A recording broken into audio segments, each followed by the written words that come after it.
yang kita muliakan bersama, para ustadzah, para ibu, wabil khusus kepada pengurus Majelis Ta'lim yang kita cintai, Majelis Ta'lim Baitul Muttaqin,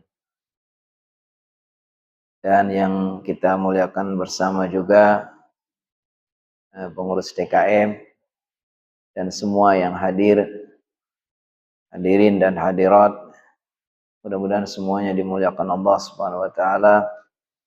Walaupun tidak saya sebut satu persatu, tidak mengurangi rasa hormat, rasa syukur dan rasa bangga saya bisa bersama-sama melanjutkan ngaji kita pada pagi yang penuh berkah ini. Alhamdulillah, kita selalu bersyukur kehadirat Allah Subhanahu wa taala. Setelah sekian banyak surat-surat pendek kita sudah ngaji bersama ya. Ini bagian dari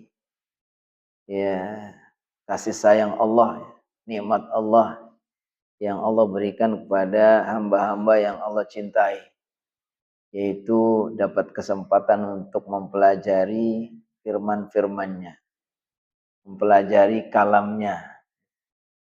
Maka kalau kita bicara ilmu, sekian banyak ilmu, semua ilmu itu sangat mulia, sangat agung, sangat penting ya. Tapi terkait dengan kemuliaannya tentu tidak akan bisa mengalahkan ilmu Al-Quran. Karena Al-Quran ini adalah firman Allah Subhanahu wa ta'ala. Maka siapapun yang Allah kasih kesempatan untuk bisa mencintai Al-Quran, ya, mengimaninya, membacanya, mengkajinya, sampai mengamalkannya, itu Masya Allah. Itu karunia yang sangat besar yang Allah berikan kepada hamba-hambanya khusus yang Allah sayangi. Karena ini bagian dari upaya kita untuk mendengarkan langsung ya, apa sih nasihat-nasihat Allah kepada kita, apa sih pesan-pesan Allah kepada kita. Sampai ada athar yang mengatakan, man yurid an yatakallama ma'allah falyaqra'il Qur'an. Siapa yang ingin berdialog, bermunajat langsung dengan Allah, hendaknya dia membaca Al-Quran. Karena ini kita sedang membaca firman-Nya ya, kita dengarkan. Makanya akan sangat bagus kalau kita bukan sekedar membaca dalam artian mengambil berkahnya, mengambil pahalanya. Tapi yang bisa merasakan bagaimana dialog dengan Allah itu kalau kita ngerti maksudnya. Allah ngomong apa, ini kita paham. Nah, salah satu sarana untuk supaya kita paham maksud Allah, supaya kita paham apa makna di balik firman Allah itu adalah ngaji tafsir atau ngaji kandungan dari Al-Quran, ngaji maknanya. Dan ini yang sedang kita lakukan ya. Minimal dimulai dari yang pendek-pendek dulu ya, karena yang pendek-pendek ini, surat-surat juz amma ini yang sering kita dengar ya kan, khususnya kalau sholat. Kalau sholat kan kita milih surat yang pendek atau yang panjang? Pendek. Yang paling favorit yang paling pendek gitu. Kalau ada yang lebih pendek dari surat Al-Kautsar, kita pilih itu. Surat Al-Ikhlas, Al-Kautsar sama Al-Asr itu ya. 3 unggulan ini, 3 unggulan ya. 3 surat yang paling difavoritkan. Alhamdulillah kita akan mengkaji salah satu dari surat pendek. Tapi juga tidak pendek banget, lumayan. Ini kan 8 ayat ya. Kalau surat Al-Kautsar 3, An-Nasr 3 ya kan. Al-Asr juga 3. Ini 8 ya, lumayan. Yaitu surat At-Takatsur. Silakan Ibu cari surat At-Takatsur di surat pendek ya. Terakhir kita sudah ngaji surat Al-Asr. Sekarang At-Takatsur. Insyaallah semuanya hafal juga ya. Mari kita baca sama-sama terlebih dahulu supaya dapat banyak keberkahan, dapat pahala. Ingat, Allah menjanjikan minimal ya 1 huruf, Allah akan balas berapa kali? 10. Ini kita nggak pernah ngitung nih berapa huruf nih. Jadi pahalanya itu sangat banyak. Cuman kita yang betul-betul pasti nanti kita tahu balasannya nanti ya kalau sudah meninggal.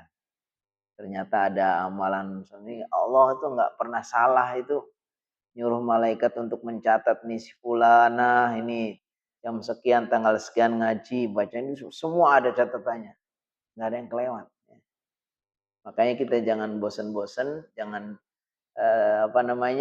berhenti untuk selalu berbuat sesuatu yang baik ya. Biar kita tiap pergi kemana ya kan, syukur-syukur setiap saat kita selalu berzikir, baca doa, ada kesempatan untuk memberikan nasihat, mengingatkan, kasih ya kan. Pokoknya saya punya sahabat itu dulu setiap dia mau pergi-pergi itu selalu dia menyiapkan baik uang tuh 2.000 atau 5.000 atau 10.000. Dan dia selalu kalau mau pergi ke satu tempat ada kesempatan ini dia naruh uang gitu. Kadang-kadang ada yang lebih serem juga itu, saya kalau ke Kuningan itu ada kotak amal tuh berupa kuburan gitu kan, ada gambar nisan gitu. Orang pada naruh situ ya. Kata teman saya ini namanya meninggalkan jejak kebaikan. Ya, Allah nggak akan pernah lupa, nggak akan pernah salah, pasti ada catatan. Baik, mari kita akan sama-sama baca surat At-Takatsur. Saya membaca terlebih dahulu, nanti ibu-ibu menyusul sesudah saya. A'udzu billahi minasyaitonir rajim. Sama-sama. Minasyaitonir rajim. Bismillahirrahmanirrahim. Alhaakumut takatsur hatta zurtumul maqabir. Kalla sawfa ta'lamun. Thumma kalla sawfa ta'lamun. Kalla law ta'lamuna ilmal yaqin latarawunnal jahim. Thumma latarawunnaha 'ainal yaqin. Thumma latus'alunna yawma idzin 'anin na'im. Masya Allah, Allah kasih keberkahan yang banyak pada kita insya Allah. Surat At-Takatsur menurut para ahli ilmu, para ulama ini termasuk surat-surat Makkiyah. Masih ingat ya? Berarti Allah turunkan surat ini sebelum Nabi Muhammad hijrah. Beliau masih ada di Mekah sebelum beliau hijrah ke Madinah. Namanya ada 3 yang terkenal. Yang pertama, yang paling terkenal sekali namanya surat At-Takatsur. Nah, ini nama yang sudah umum kita sering dengar dan banyak disebutkan di dalam kitab-kitab tafsir. At-Takatsur diambil dari kata-kata alhaakumut takatsur.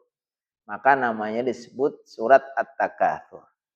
Nama yang kedua namanya Alhaakum. Alhaakum. Bisa disebut surat Al-Hakum. Jadi baca surat Al-Hakum. Nah, maka kita baca Al-Hakumut Takatsur. Ini biasanya nama yang sering dipilih oleh Imam Bukhari dalam kitab hadis. Kitab hadis Bukhari biasanya kalau meriwayatkan tentang ayat, tentang surat itu, penyebutan namanya itu diawali dari atau diambil dari nama yang pertama kali atau ayat yang pertama kali. Surat Qul Huwallahu Ahad, surat Qul A'udzu Birabbil Falaq, begitu. Di sini surat Al-Hakum. Ada sebagian sahabat, sebagian ulama menyebutnya dengan surat Al-Maqbarah. Nah, Al-Maqbarah itu bahasa Indonesianya kuburan. Jadi kalau disebut nama At-Takatsur itu diambil dari kata-kata At-Takatsur, artinya apa? Banyak-banyakan. Takatsaro, ya takatsaru, takatsur. Ini bahasa Arab, artinya itu berlomba-lomba untuk sebanyak-banyaknya. Berarti takatsur. Kalau diambil dari kata-kata al-hakum, al-hakum itu artinya menjadikan kalian lalai. Al-hakum artinya menjadikan kalian lalai. Kalian itu menjadi enggak ngeh, jadi lupa. Jadi karena al-hakum. Kalau disebut nama al-maqbarah, itu kata-kata al-maqbarah itu bentuk tunggal dari al-maqabir. Hatta zurtumul maqabir. Sampai kalian itu mengunjungi kuburan-kuburan. Maksudnya sampai kalian mati. Nah itu 3 nama, kita boleh pilih 3-tiganya itu sebagai nama dari surat Al-Hakumut Takatsur. Kita lanjutkan kepada artinya. Al-Hakum telah menjadikan kalian lalai. Lalai itu berarti dia itu nggak ngeh dengan apa sih tujuannya, apa sih tugasnya, apa sih maksudnya, ya kan? Jadi orang kalau lalai itu artinya nggak sadar. Apa yang menyebabkan kalian itu tidak sadar, tidak ngeh, tidak paham? At-takatsur, yaitu berbanyak-banyakan, lomba berbanyak-banyakan, lomba bermewah-mewahan, lomba untuk berbangga-banggaan. Takatsur itu bisa diartinya berlomba-lomba ingin sebanyak-banyaknya. Pengen jadi orang paling kaya, paling banyak duitnya, paling tinggi jabatannya, paling terkenal, pokoknya begitu. Sampai akhirnya dia itu nggak sadar, untuk apa sih kita ini hidup? Loh, orang hidup kan hanya 3 hari. Hari kemarin yang sudah kita lalui, hari ini yang segera selesai, besok kita nggak tahu.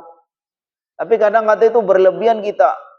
Persiapannya ngumpul-ngumpulkannya itu sampai untuk 7 turunan gak habis. Sayang kita ini 7 turunan yang ke-8 gitu kan. Orang yang ngumpulin harta sampai 7 turunan ya nggak habis-habis. Pas kita malah yang turunan yang ke-8 ya, jadi kita nggak dapat. Ya kan? Jadi yang membuat kita itu lalai, jadi kata Allah SWT ini adalah surat teguran. Tegurannya untuk siapa? Ya untuk kita semua. Memang orang yang membaca Al-Quran inilah supaya kita dapat pesan, dapat teguran, ya kan?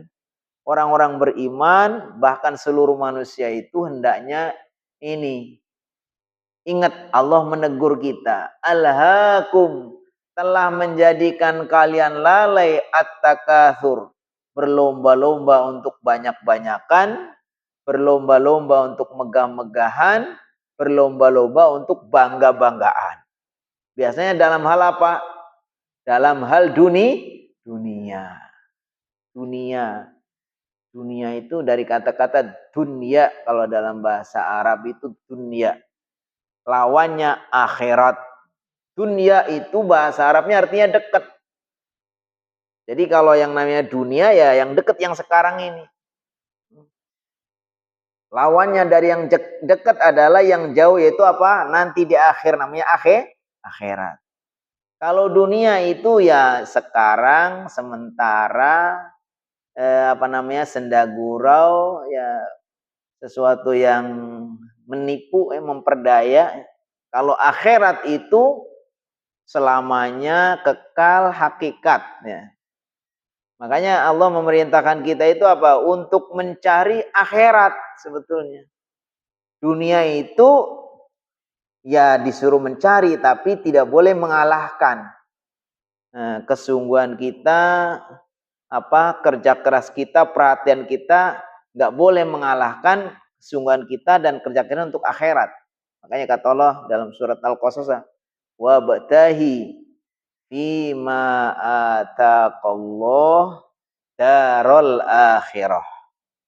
Carilah olehmu dengan apa yang Allah karuniakan untuk negeri akhirat.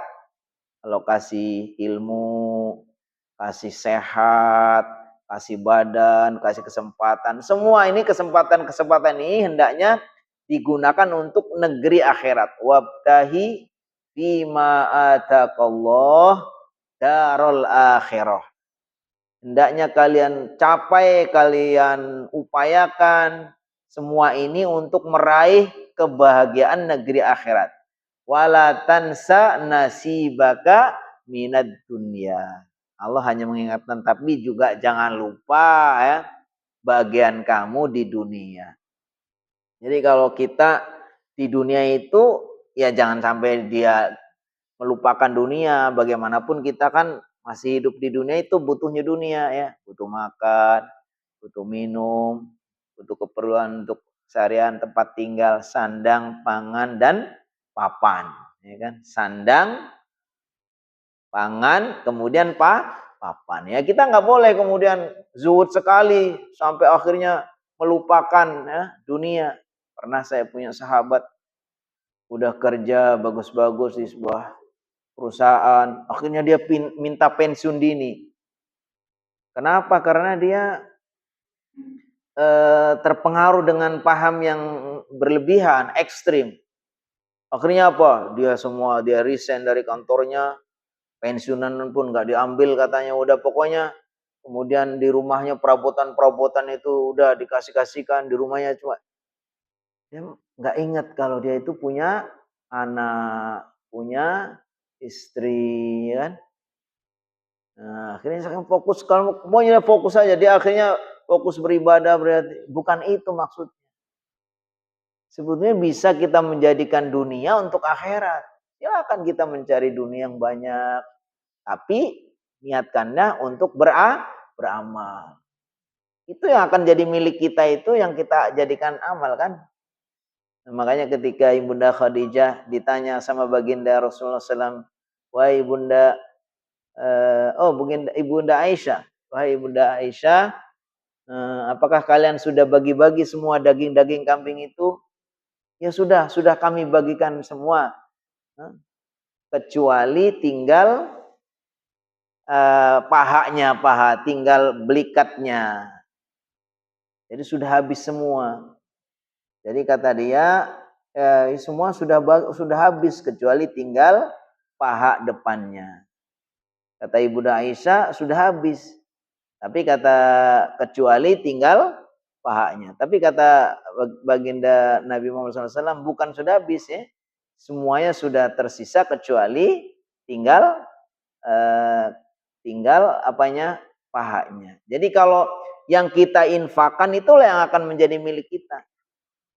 Sedangkan yang tidak kita infakkan, yang kita konsumsi sendiri, ya itu yang justru akan hilang. Jadi yang membuat kita lalai itu adalah karena kita berlomba-lomba untuk sebanyak-banyaknya, berlomba-lomba untuk semegah-megahnya, berlomba-lomba untuk semewah-mewahnya, khususnya dalam urusan dunia. Padahal Allah perintahkan kalau untuk dunia itu, ya ingat itu hanya sepintas lalu, itu hanya sarana. Jadi sifatnya dunia ada 3. Pertama, dunia itu hanyalah sarana, bukan tujuan. Di dunia ini sarana, silakan kita nyari dunia, tapi jadikan sarana untuk akhirat. Bagaimana caranya? Kita gunakan untuk yang baik-baik. Dinafkahkan untuk keluarga, anak-anak, itu jadi pahala. Kita pakai untuk keperluan ibadah kita, beli pakaian untuk belajar, ya kan? Kita beli rumah untuk ibadah, kita tinggal di rumah. Semua yang kita nafkahkan itu karena untuk mencari ridho Allah, itu yang akan jadi milik kita. Tapi yang kita buat poya-poya apalagi sampai untuk hal-hal yang tidak diridhoi, ya itu semua akan sia-sia. Makanya sebaik-baik harta itu adalah harta yang dipegang atau dimiliki oleh orang baik. Ni'mal malus soleh fi yadi rajulis soleh. Sebaik-baiknya harta itu harta yang ada di kekuasaan orang yang baik. Makanya dia akan selalu membelanjakannya untuk yang baik. Ini khusus untuk dunia itu pertanyaannya itu dua.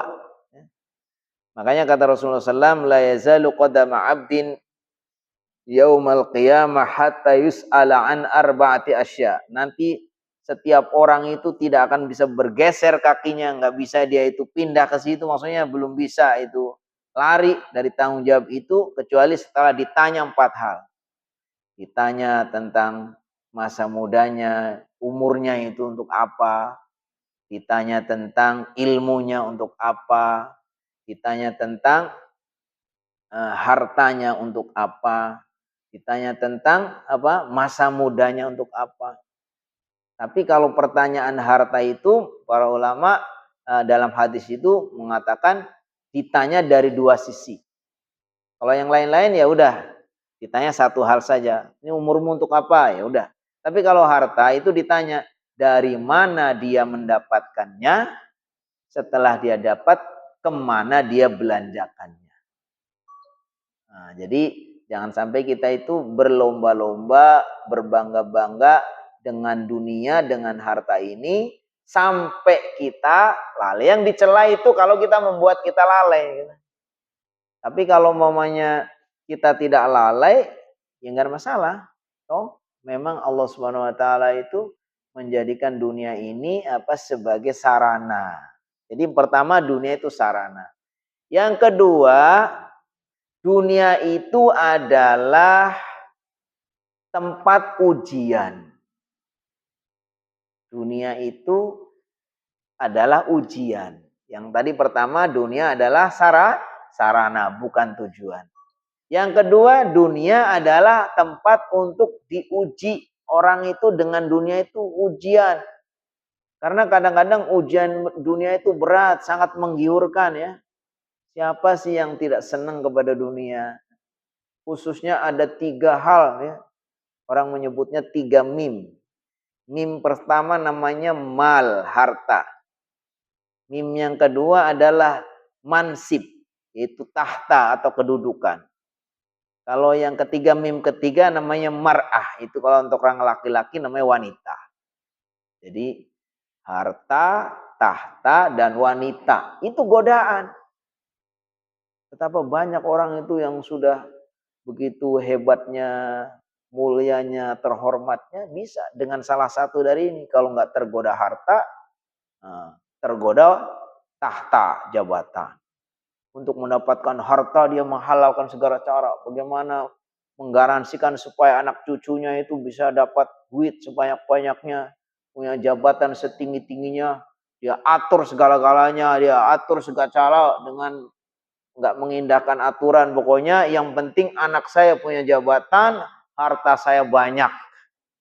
Duitnya disimpan entah di mana itu, di luar negeri apa itu kan, dapat komisi banyak banget. Proyek ini dapat sekian persen, kirim jadi dolar, taruh di sana kan. Proyek ini udah duitnya nggak habis-habis, 7 turunan nggak habis tuh. Tapi ternyata itu alhaakum, itu karena dilalaikan, dimabukkan oleh dunia, pengen sebanyak-banyak. Jabatannya sudah dapat, hartanya sudah dapat.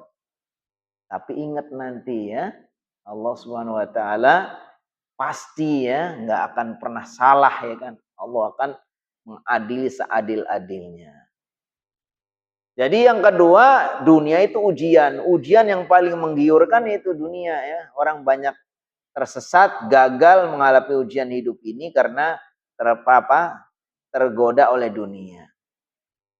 Yang ketiga, ciri dunia itu adalah sementara. Dunia itu sementara. Kita sebetulnya apa sih yang kita cari dunia itu kan? Kalau kita pikir-pikir kita ini udah cukup dengan apa yang ada toh. Kalau dalam Islam itu konsep kebahagiaan di dunia itu sangat sederhana. Kata Rasulullah SAW dalam hadis, man asbaha minkum aminan fi sirbihi mu'afan fi jasadihi wa indahu qutu yaumihi faka'annama hizat lahu dunya bihazafiriha. Jadi dunia itu sangat sederhana.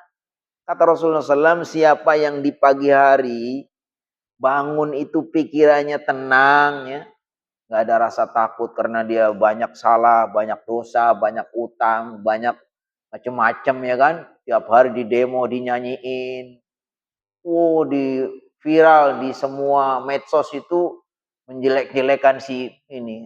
Apa mana bisa tenang hidupnya begitu? Dibilang ini raja penipu, raja Jawa penipu, macam-macam dah. Ya kan? Masa bisa hidup bahagia begitu? Bangun tidur buka medsos langsung itu denger nyanyian, kan? Waduh, kayak apa itu? Nggak bisa bahagia. Padahal kalau pengen bahagia apa? Siapa yang bangun tidur pagi-pagi hatinya tenang, langsung alhamdulillahilladzi ahyana ba'dama amatana wa ilaihin nusyur. Maha suci ya Allah, Engkau yang telah memberikan banyak karunia, yang telah menghidupkan aku kembali setelah mati, ya kan? Karena orang mati dengan orang tidur itu sama. Ada seorang peneliti Inggris namanya Arthur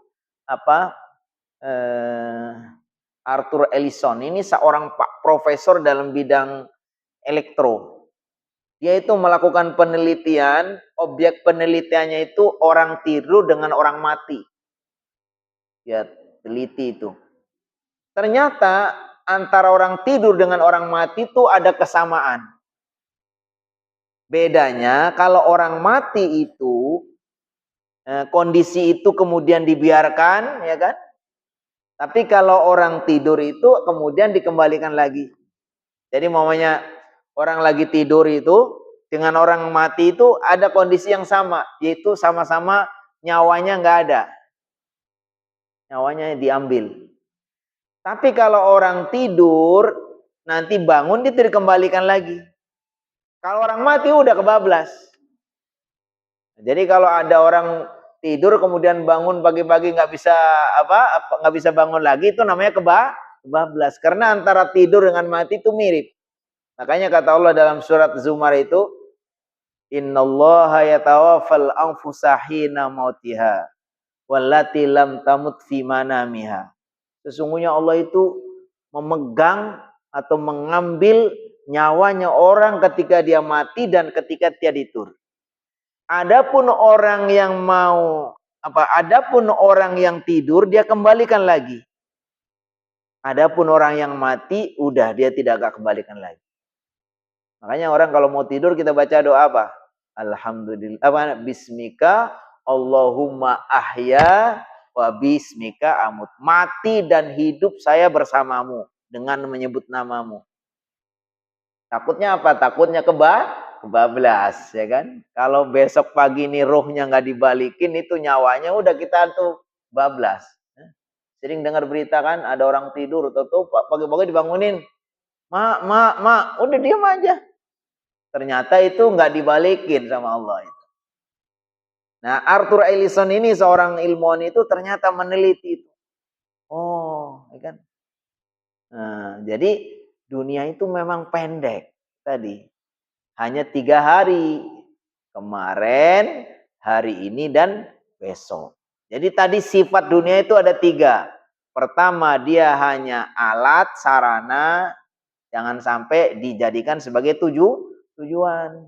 Yang kedua, dunia itu adalah ujian. Alladzi khalaqal mauta wal hayata liyabluwakum.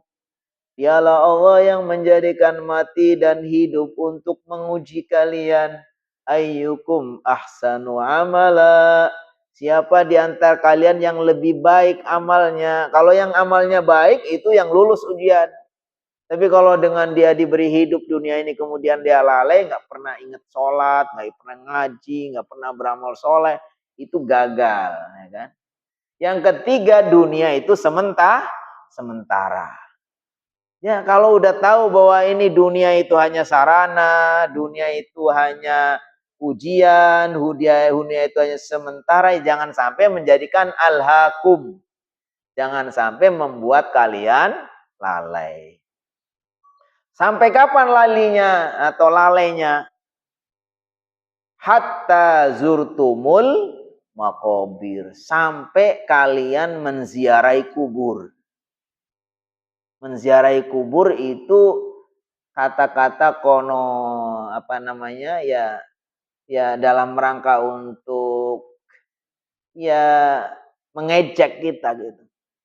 Kalau kita kan ziarah kubur itu biasanya dalam rangka kita mengambil pelajaran, ya kan? Karena diantara yang mengingatkan kita itu akan kematian kalau kita mau datang ke kubur.